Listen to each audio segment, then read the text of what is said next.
नमस्कार, आपके साथ मैं हूं तेजस्वी चंडोक ने। राजधानी दिल्ली में सरकार बनाने को लेकर लगातार हलचल तेज थी और आज अहम सुनवाई भी सुप्रीम कोर्ट में, जहां पर सरकार बनाने की याचिका पर सुनवाई अब 10 अक्टूबर तक टाल दी गई है।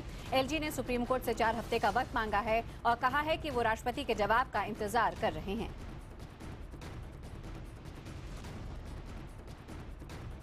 और इस खबर पर ज्यादा जानकारी के लिए सीधे रुख करते हैं हमारे संवाददाता एहतेशाम खान का। एहतेशाम, विस्तार से जानना चाहेंगे आज क्या हुआ?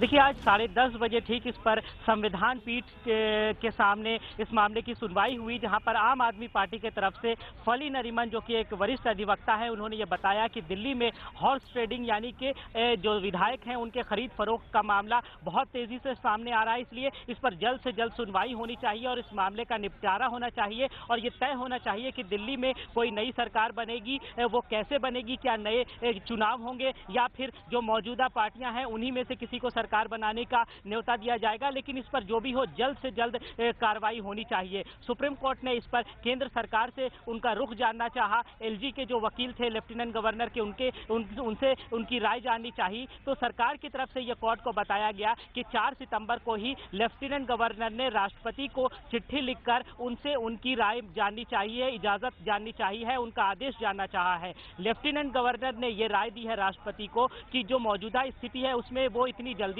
चुनाव नहीं कराना चाहते। दिसंबर में ही चुनाव हुआ था, तो इतनी जल्दी जनता पर चुनाव थोपना ठीक नहीं है। ये लेफ्टिनेंट गवर्नर की राय है। उनका यह मानना है कि बीजेपी, जो कि सिंगल लार्जेस्ट पार्टी है, उनको न्योता देना चाहिए तो सरकार बनाने का। ऐसी राय देकर राष्ट्रपति के पास वो चिट्ठी लेफ्टिनेंट गवर्नर ने भेजी है। चूंकि 4 सितंबर को ही ये चिट्ठी भेजी गई है, तो राष्ट्रपति अभी इस पर विचार कर रहे हैं। राष्ट्रपति ने कोई इस पर अपनी राय नहीं दी है, कोई आदेश नहीं दिया है, लिहाजा उनके आदेश का इंतजार किया जा रहा है। इसलिए 4 हफ्तों का समय देना चाहिए। सुप्रीम कोर्ट ने चूंकि यह मामला अब राष्ट्रपति के अधीन है, तो 4 हफ्ते का समय जायज माना और यह कहा कि ठीक है, हम देख लेते हैं कि राष्ट्रपति क्या इस पर निर्णय लेते हैं। उसके बाद देखेंगे कि क्या जरूरत रहेगी इस मामले को आगे सुनने की या फिर राष्ट्रपति ही फैसला कर देंगे। जो राष्ट्रपति का आदेश होगा उसके हिसाब से आगे की कार्रवाई की जाएगी। लिहाजा 4 हफ्तों का समय मिल गया है। अगली जो सुनवाई होगी 10 अक्टूबर को होगी। उस वक्त कोर्ट के सामने यह बताया जाएगा कि राष्ट्रपति क्या चाहते हैं, क्या वो नया चुनाव चाहते हैं या फिर कोई वैकल्पिक सरकार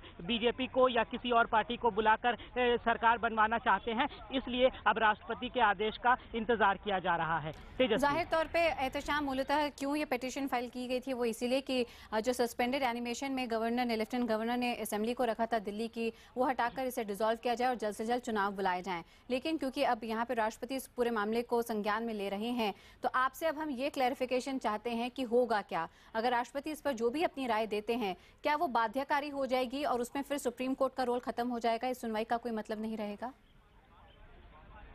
देखिए, ऐसे अगर आप कानूनी तौर पर समझें तो ये है कि कोई भी जो ऐसा डिसीजन हो सरकार का, क्योंकि ये जो राष्ट्रपति आदेश देते हैं ये सरकार के एडवाइस पर ही देते हैं। जो गृह मंत्रालय है वो जो एडवाइस राष्ट्रपति को देंगे उसी हिसाब से राष्ट्रपति अपना आदेश देंगे। तो सरकार का ही ये फैसला होता है। तो कोई भी फैसला सरकार का अगर बेसिक स्ट्रक्चर ऑफ कॉन्स्टिट्यूशन यानी कि संविधान की जो मूलभूत संविधान का ढांचा है उससे अगर इंटरफेयर कर रहा है तो वो जुडिशियल रिव्यू में आ सकता है। उस पर सुप्रीम कोर्ट उस पर सुनवाई करके निर्णय दे सकते हैं। लिहाजा अब सुप्रीम कोर्ट इस बात का इंतजार कर रहा है कि राष्ट्रपति क्या आदेश देते हैं और क्या जो भी आदेश होगा, जो सरकार का, केंद्र सरकार का जो निर्णय होगा, वो किसी तरह से जो जनता के जो मौलिक अधिकार हैं, संविधान का जो मूलभूत ढांचा है उसके साथ इंटरफेयर करता है कि नहीं, ये देखना होगा। इसीलिए अगली जो तारीख लगाई गई है वो 10 तारीख की लगाई गई है, 10 अक्टूबर को, जब राष्ट्रपति का निर्णय सामने आ जाएगा, यानी केंद्र सरकार का जो फैसला है वो सामने आ जाएगा। और अगर किसी भी याचिकाकर्ता को, आम आदमी पार्टी हो या कोई और हो, उसको अगर उस पर कोई आपत्ति है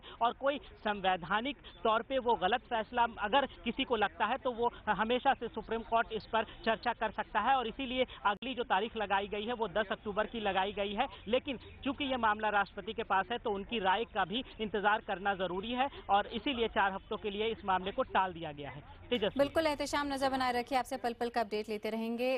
तो हम आपको बता रहे हैं यहाँ पे बड़ी खबर, जहाँ पे राष्ट्रपति के जवाब का इंतजार है, कहना है लेफ्टिनेंट गवर्नर का आज के सुप्रीम कोर्ट की अहम सुनवाई में, जहाँ पे पिटीशन में मांग ये की गई थी कि दिल्ली विधानसभा को डिसॉल्व कर दिया जाए और नए चुनाव बुलाए जाएं। लेकिन यहाँ पे उपराज्यपाल ने साफ तौर पर कहा है कि ये मामला राष्ट्रपति के अधीन है और इसलिए उनके फैसले का इंतजार है।